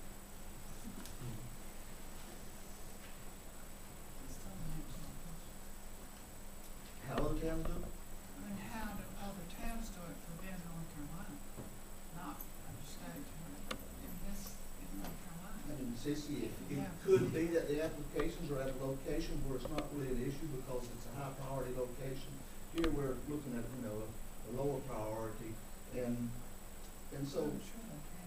maybe they have, but I don't think it's ever risen to any court cases that I'm aware of. I haven't studied any. Mr. Mayor, Gary Pennington, once again, I've been doing zoning hearings for 15 years in North and South Carolina for Verizon Wireless, and we have never been asked for this type of data before, an Erlang study. And trust me, we've had hearings much more controversial than this, where the room was full of people in opposition, not just two. But we've never been asked for that before. This is something new that Mr. Monroe and his company have started asking for. And, every application is something else. This time it's the Erlang study. And Verizon as a company made the business decision that for proprietary reasons, and based upon the law, that it was not gonna provide the early study. Do we need the site? Very much so. We wouldn't be here. No. Yeah, that's the answer. Problem, so, unless we're looking, we won't come over this over, we won't take what you think. Carol? I know you're Well, looking in there. I'd like for them to have another chance to give us the information that we're requesting, and we're not wanting per se to know that ourselves, we're just wanting our representative under a agreement of confidentiality, whoever that is, just to tell us, you know, they need that, you know, they have the right information, they've done due diligence in their studies and stuff on this. I'd like to give them a chance to, you know, to come up with that information, with an agreement between us and Verizon on, and their lawyers on, you know, how they go about getting the information, just so we know that the study's been complete, and it also completes the information required by our ordinance. What do you think? Well,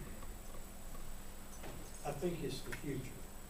I think the day is coming when you're not gonna have a landline into your house. And I don't think this is gonna be the first situation we run into where we're gonna have to look at this tower business.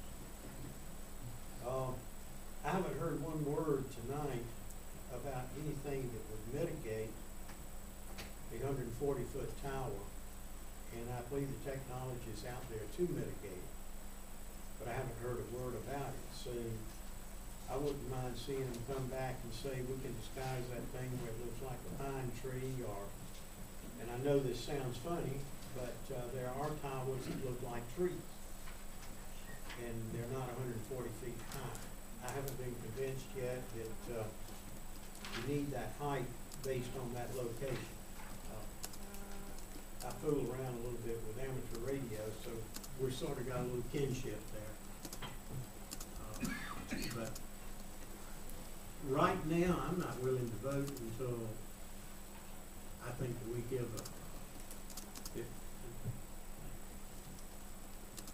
because I do believe that the location is not real good, but it is a good location for cellular service. And I assume this will be 4G, which is the coming thing. I rely on probably every one of us relies on this, and I think our business and our economy is going to rely on dependable service. And I have no dog in this fight whatsoever. I'm not ready to vote tonight myself.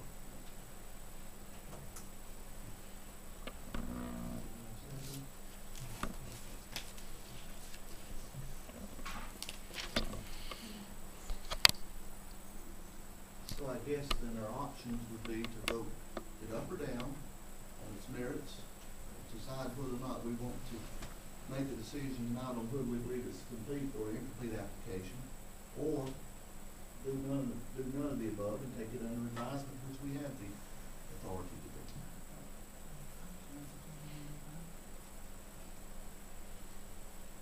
The only caveat to that, Mr. Mayor, and I remind the board members again, this is a quasi-judicial proceeding, and if you take it under advisement, which I think you do have the ability to do, don't consider any evidence other than what's put in the record before you. And don't hear from anybody outside of the hearing that you just heard. You shouldn't hear any additional evidence on it all. Is that the will of the board? If not, speak up. Does that mean we cannot have an opinion on the disagreement in the state statute? Well, it depends on what you mean. If you were asking me for as an attorney to the town board for a legal interpretation, you absolutely can ask that anyway. But we're gonna trust your opinion. That's why we hired you. But what I was saying is that you feel so positive about that we don't need any further opinions from the Institute of Law concerning this general statute. I can only, I don't think you would get anywhere. There's no case law to tell you anything more about it than what's in the plain language of it. John, one thing that concerns me about this whole thing a little bit though is and I wish they could tell me how this information is proprietary. I can understand equipment being proprietary, but the airwaves belong to the American public. And as such, that should be public information. Now, if you've got some kind of secret equipment up there that someone could infringe on the patent, I could understand that. They got that. I know they do, but that's not the issue, is the equipment. It's the use of the airwaves. And that is regulated by the Federal Communications Commission, not North Carolina law. You can make a law stricter, if I understand the state, but you cannot degrade the law. All I would tell you is there is no place in state or federal law that an airline or other data study of that kind is defined as a business decision. That's right. It's a allocation of bandwidth decision. All right, time out. I mean, it's clear where we're torn. First of all, I do agree with Bob that we have more and more reliance on cell phones, less on landlines. It's become more each day and each month. It is, our side is suggesting that there's data that we need in order to be able to satisfy ourselves and our constituents that it is necessary for this to be located in a low priority zone. Verizon believes that the information that they are using internally to say, that's why we have to have it at Wilmette, that it is proprietary and confidential. And it's very clear that the law is not settled on whether it is proprietary or confidential. And it's also pretty clear to me tonight that we're not in position to go much further. And if that's, unless somebody objects, then we're gonna go in, we're gonna take a break, we're gonna get up and stretch your legs and all, and then we'll go back to business of the rest of the agenda tonight, and then determine the time whenever we can get a decision on this. Now, would that be satisfactory, John?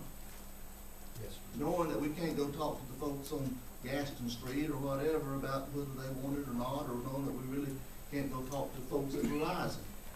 I guess we can do our own research and books or whatever, but we can't go and get more evidence. Yeah, Billy. I don't know if I'm allowed to ask a question, You can ask, but I'll I answer. would like Verizon to answer the question if in fact it will be bringing 4G here, because I was under No, the... we're not going 4G, Susan. Okay, because I was under the impression that it wasn't going to expand. That's not an issue that we need to Okay. get into. We've got enough already. All right. All right. Yes, sir. Excuse me, Mayor, there may be another option that hopefully would move this along. What we would propose, would be willing to do, is not to have anything submitted in writing, but to have a conference call with Verizon's engineers, have them give us the data. We would absolutely agree that it would not be provided to anyone, so that it was a matter of record, and we could make a report to you on that. That's the other alternative we'd be willing to do. I would have an objection to that as a board member, because I'm not sure that wouldn't violate the open meetings law. That's fine, I just wanted to throw that out, we'd be willing to do that. Rusty, I think that Verizon understands that, Gary, and I sent you the point person, I'm sorry that we shut you down early, but I think you all understand that we believe that we can keep it confidential and it won't get out, but you got reasons to believe that that's not possible. To Rusty's point, and I appreciate what Rusty's offered, but that's what we did when we had that meeting here in this very table in this very room. Not only was Sean Jones here, and Diana McDonough is also an RF engineer. We brought a third systems performance engineer, 3 engineers from Verizon. Miss Betty Johnson, who's the real estate manager, was here. I was here, Rusty was here, Jackie was here, Mr. Gruberman was here. That's what we tried to accomplish then, what we couldn't do here tonight. And we laid out all the data. We said, look, this is where we are in capacity. The reason we can't give you these things is because our competitors use those data points against us in this very competitive marketplace that we are in. And that's really all it is. We want to provide service here. We want service. But we gave that answer. We answered those questions, and we asked before we left, now, have we fully answered your questions? And the answer we got is yes. But I wasn't here, but Gary. I know. But did you answer it, but then didn't have the supporting documents to? We took the documents back. Okay. Yeah. All right, all right. Mr. Mayor, I'm sorry, we're gonna go ahead, we're gonna take a break. We'll be at ease for about 10 minutes. Getting back to it, Dan Williams, come forward, what you got, sir?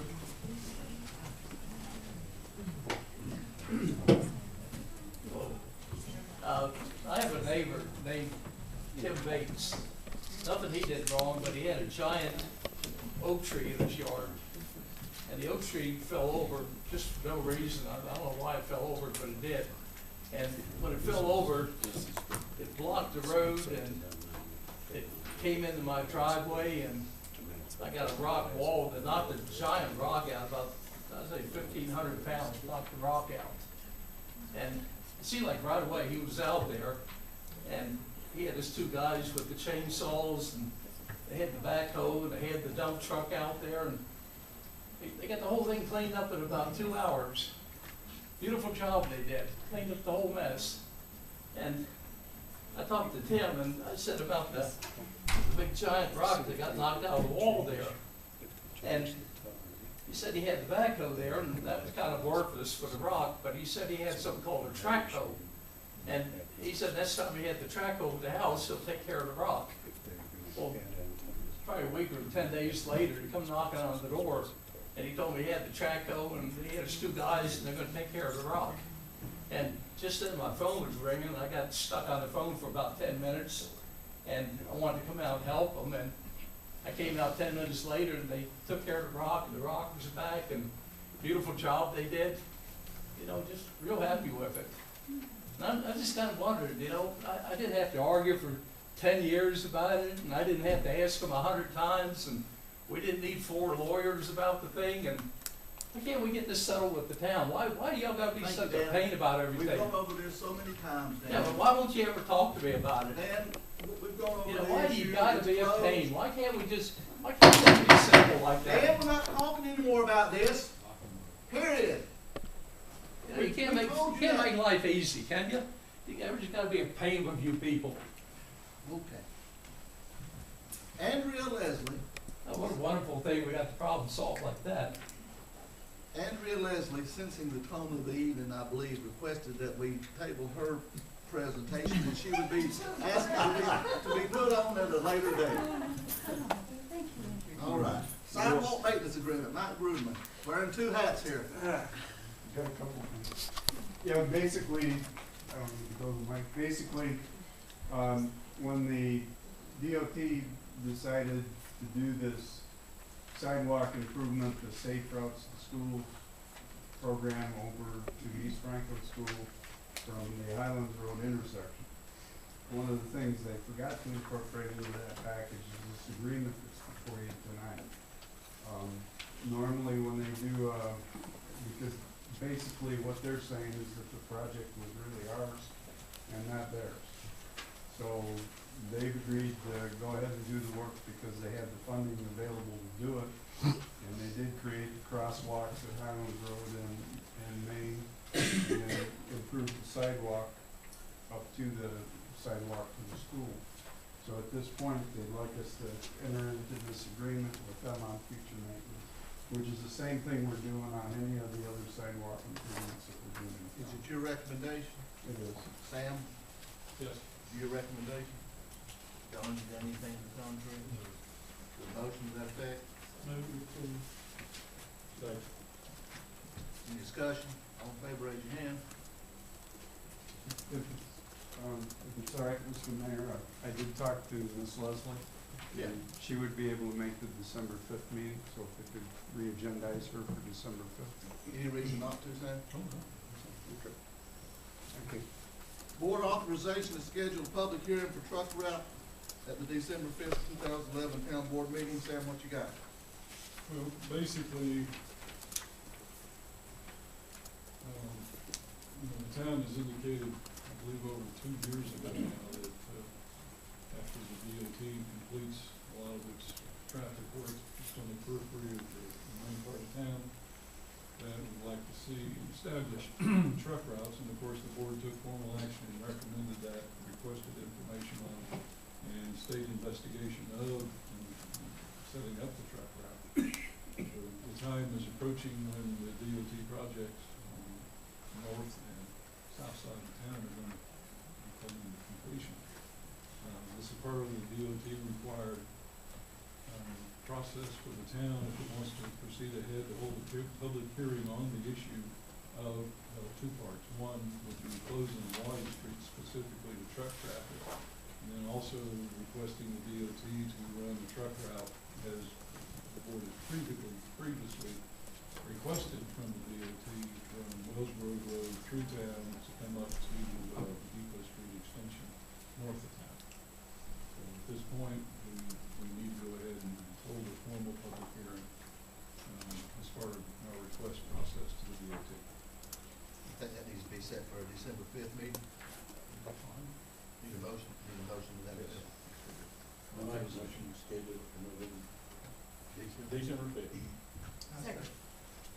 Except for the time for You're talking about 7:05? the motion. Got a motion in a couple of seconds over there. I guess we don't, any discussion, all in favor, raise your hand. Let me ask something related to this. What would be the problem when we have public hearings like the one tonight, and not hold them on regular town board meetings? Set separate times for public hearings rather than shoehorn them into our regular meetings. Most of them are not as Well, I know. meaty as the one tonight. No, but sometimes people feel a little rushed because we've got other business to take care of. I mean, we're not bound to hold public hearings on our regular meetings. No, we got to do that. Maybe so. So let's think about that, maybe. All right. Appointment of Karen Bacon to fill vacancy on the TDA board. Sam, you still got the floor? The Tourism Development Authority in its October meeting voted to recommend Karen Bacon for the last vacancy on the TDA board. Term of office is 3 years. And she has indicated that she would serve. I make a motion to approve. Motion second, discussion. Yes. I'm gonna make the same thing that I've been making for about 3 or 4 months here. That, we hold actions off on the TDA until the TDA begins giving us the quarterly reports, the annual reports, and show us that they have made progress on rules of procedure. It's still a public body, and I just haven't seen any evidence other than they have quit meeting in restaurants and are meeting at the town. Sam, there was a retreat this week, Justin, I understand. Did they talk about the rules of procedure or quarterly reports, or the town, or the annual report? Well, there was actually a report presented at the meeting and adopted by the TDA that's going to be passed on the board. Basically, the yearly summary of projects. Is it just a summary? Well, it's itemized. But how about your rules of procedure? We already have those in place. So, motion second, there's discussion. Is there further discussion? All in favor, raise your hand. Opposed? For the record, all right, pass. Garland, what you got about the ball players? A brighter note. Thank you. Since our Franklin High and middle grade schools have excelled in their sports this year, made history, I would like to read you their schedule briefly here. In football, Varsity 11, no, regular season, and of course they won last Friday night in their first playoff game, 12 straight wins, number 1 seed for the 3A state playoffs. And in volleyball, they had a 24-3 record, 24 wins is school record. They advanced the original round of the state playoffs, farthest in school history. In tennis, they had 6 players advanced to regional. Andrea Bales, Savannah Herman, won the 3A West Regional and won 1 match at the state's championships. Nikki Valley, Katie Rogers were regional runners-up and competed at state. And in golf, Carly Paisler and Erin Campbell qualified for the 2-day state tournament held on October 31st and November the 1st.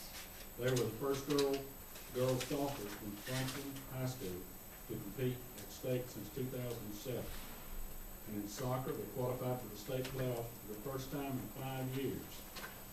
And since they had all those accomplishments this year, I'd like to make a motion to officially recognize the achievement for the Franklin sports programs for the fall season of 2011.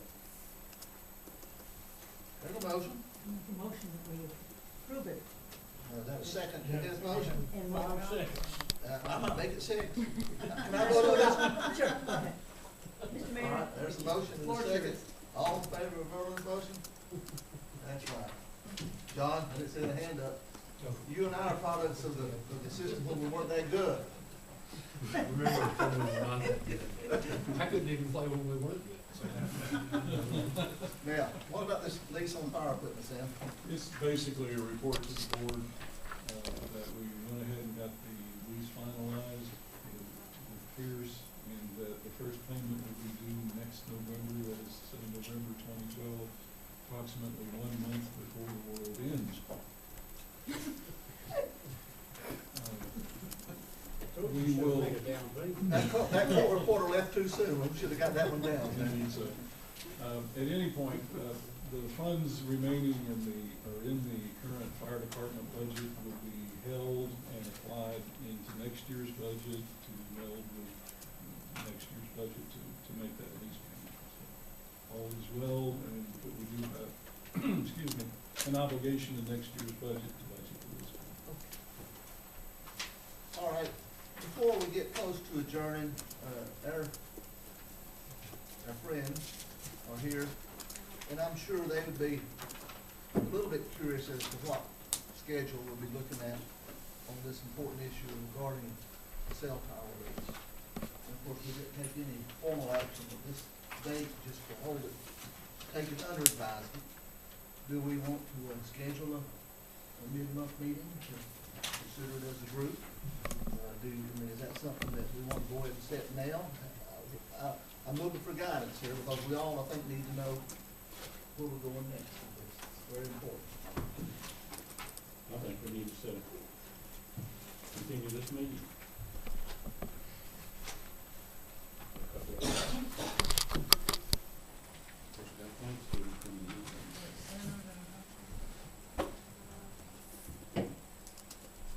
Okay, 2 weeks will be the 21st. Yeah.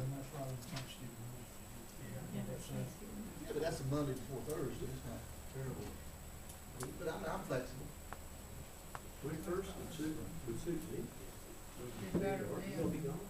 No, I'll be- No, don't do it. Oh, no, I'll be. 5:30 meeting? For food, maybe? You always coherent us with food. So we're gonna just not adjourn, but just continue the meeting? If that's the board's wish, just continue. Recess the meeting, continue it until, 2 weeks from tonight at 5:30 here, same place? Maybe Leslie can come back. Yeah, I could offer her to come give a presentation. Andrea, Yeah. We'll send us Fire some is more November 21st, that's right. Come back on the 21st. Andrea, Andrew Leslie. the Did you one men- who did got you it down on us mention- tonight, Yeah, if she could come back. the Tennessee watershed folks. Give her the opportunity if she wanted to come in. I'll second. Is that okay? We out of here? Sis, what you got? Today, when I was see, up to Gaston Street, the end of Gaston. And coming back down, I knew that some of the people were from the Commonwealth Trail, so I came up there and down through Wilkie Street. And there at the apartment was, there was one of our fire hydrants was leaking badly, and it was running down toward that apartment.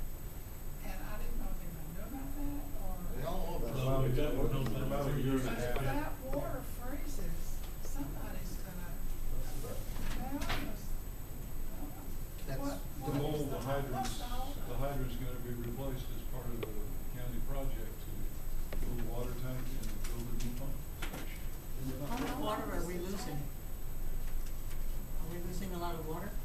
I mean, if that freezes, then. It's not I mean, economically, it's cheaper to let it leak, not have to go in to fix it for a couple of months' time. Is that right, Sam? Billy, is that what we're talking about?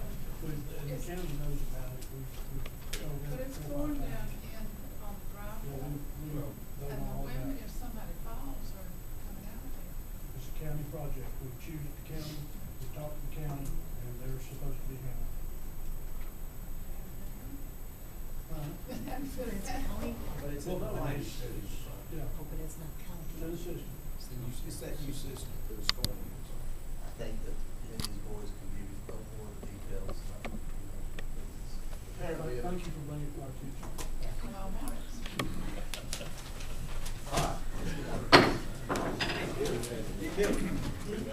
No respect.